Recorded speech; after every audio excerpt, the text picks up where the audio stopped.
Good morning, everyone. I'm here in the National Toronto office.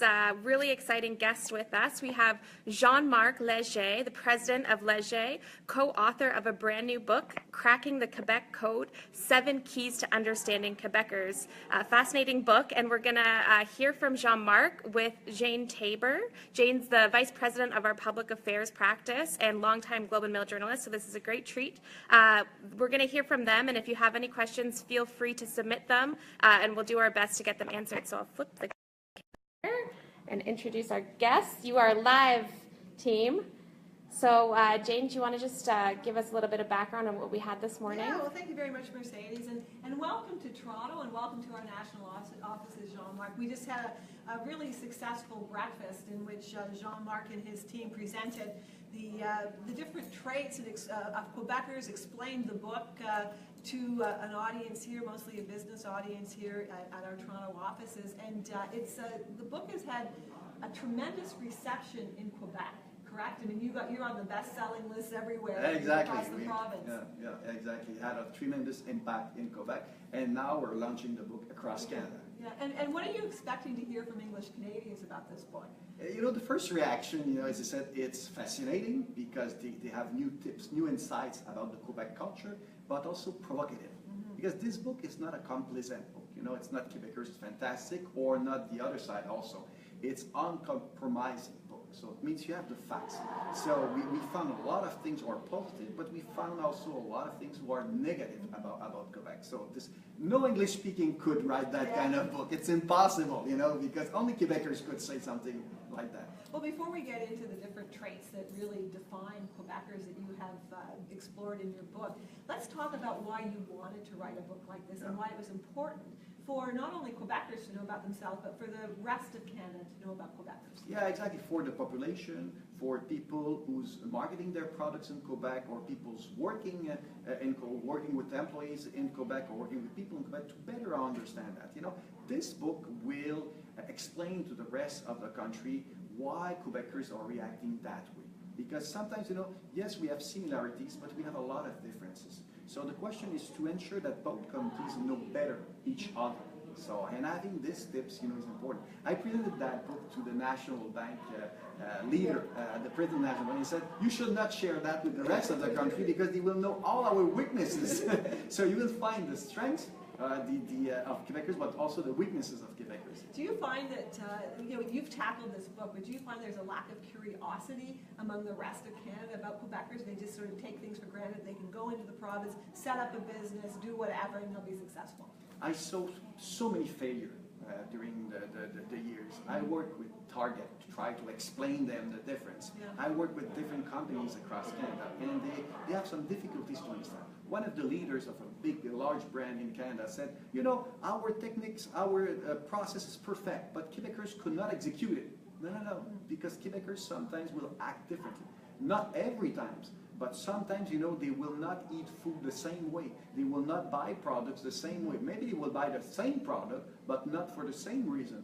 So understanding why people use that, or why people, for example, in Quebec, when you promote everyday low prices, they don't care, because Quebec don't believe it. If you say you have 3 days and you have a huge sales, 50%, that will work in Quebec, because it's an event, 3 days, it's a moment, and they like that, better than everyday low prices. So you have to adapt to Quebec realities.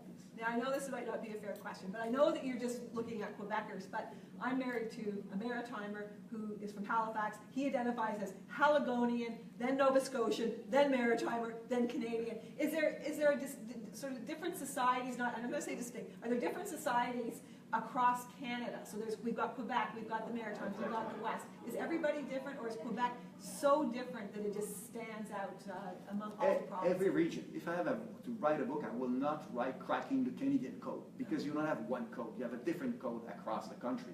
But in Quebec, of course, the language is important. The culture is different, but also because, Quebecers are a mix of French creativity, of the efficiency, British efficiency, and the optimism, American optimism. So the question is, they have these 3 cultures inside them, and they're not so French-speaking like France. For French-speaking, we're so far from the French.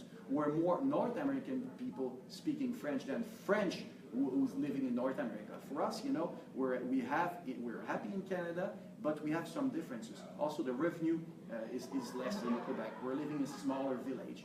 But the most important one is our joie de vivre. Right. And we explain why we're so happy in Quebec. Okay, why are you so happy? You look happy today. Why are you so happy? Quebec is always happy. We need to have fun. That's part of the culture. Joie de vivre. You don't have even a word like that in English. So joie de vivre is something unique, not only in Quebec, but it's maybe so important in Quebec. We're living in the moment, in the present time. We don't prepare the future, and that explains a lot of things.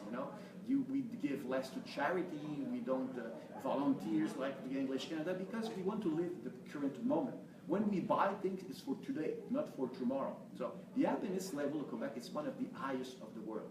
The reason why is we have a really good information to explain, because the gap between rich and poor is the lowest here in Quebec, in Canada, and in the world with the Scandinavian countries. That means when you have the gap is less. So in Quebec, you have 4.5 times, the rich people are 4.7 times the revenue of poor people. In Canada, it's 5.4. More you have the gap, more you have the difference between rich and poor. So the gap is really narrow here in Quebec. So, and that's one of the explanations. The second one is we're living in a small village. Right. We have 1,200 village here in Quebec compared to 440 in Ontario. So that's me living in a smaller village. You have more, people know each other, and people carrying more each other. They will help each other. They will support each other. Yeah, exactly. Yeah. And living the moment in time is something crucial here in Quebec. So this is a very positive trait that you're talking about Quebecers. There were a lot of negative things that you pointed out in the book, that Quebecers feel themselves that they're victims, and they're very indecisive, that kind of thing. Talk a little bit more about that. No, I don't want to take position. I'm Quebecers. Exactly. You're on the fence. I'm on the fence. That's what we learned today at the breakfast. Yes. Yeah, I'm a pollster. We're doing a lot of surveys. So if we ask the question, are you for, maybe, or against? Sure, Quebecers are maybe. Yeah. They don't want to take position. They're proud Canadian, but they could vote for sovereignty. Or the woman who told you that she isn't sure yet if she's undecided. Is that how it was? I'm not sure. I'm still undecided. Exactly. It's a real answer from Quebecers. That's important because in Quebec we don't want to take position. So overall, we have 7 differences. We have 3 positive ones. So, joie de vivre, we're creative and proud. So we explain why. But we also have negative differences. The first one is we're non-committal. We don't want to take position. We're victim. It's never our fault. It's the system fault. It's the English fault. It's the estate's fault. It's the big company's fault. It's never our fault. So this is a huge issue. Villagers. So people coming outside the village, we're scared of. And finally, we have a neutral one. It's easygoing, consensus-seeking people. We don't want feud. We don't want a battle. So we always want to find a consensus. So this is 7 things. But the 3 negative one, of course, has a lot of impact. When we say that we're victims, people in Quebec are not happy with that. Yeah. But that's true. We are victim people. Right. And talk about it as well, about this consensus and the fact that you don't like to take positions, because I come from a political background, and I always feel that Quebec is the province that decides elections, that Quebec is the province where politicians tiptoe so carefully when they're dealing with the politics of Quebec, especially federal politicians. And I feel that it is so important, and yet you're describing these people who sit on the fence, can't make a decision, that kind of thing. But it would take time to take decisions. We're unpredictable. Yeah. That's one of the issue. We could vote for the Bloc Québécois, majority of seats. The election after will a majority of seats for NDP, and the election after majority of Trudeau and the Liberals. We could change our mind. And we don't care. For us, it's an emotion. So that's important to understand. If the voting pattern moved by 3% across the country, people are hysterical. What's happening? We need to define and understand. Quebecers, if they move by 15%, we call that a moody population. That's normal for us.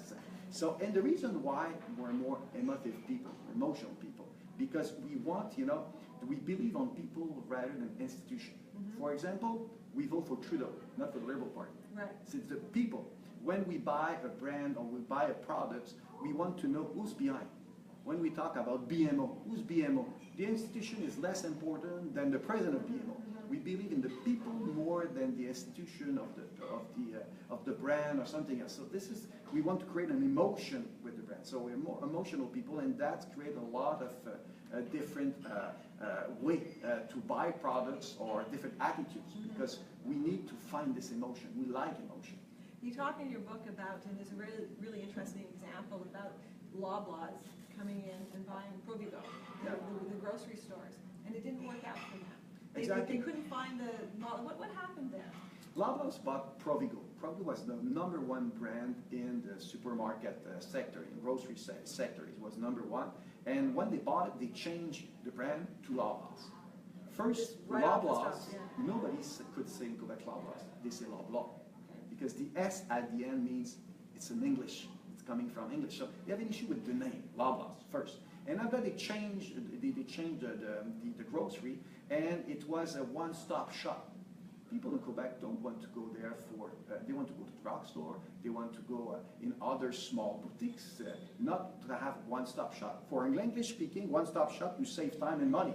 For French speaking, no, I'm not sure it's the best product. So they have a lot of difficulties. It takes 1 hour, 20 minutes to do the grocery at Loblaws compared to 50 minutes to IGA or Metro. So, and people will choose that. You know? So the question is, the Loblaws was perfect across the country, but has some difficulties to succeed in Quebec. And 20 years later, they want to rebrand Provigo. Isn't that amazing? It took only 20 years. If they have to read that book, they will not take 20 years to do that. So that was great. I don't want to give the whole book away because I think there's a lot of great nuggets in there that people can go out and buy the book and read it. So I want to thank you both so much for participating. And thanks for everybody that's tuned in. The video will be on our Facebook page, and wishing everybody a great day. Thank you. Thank you.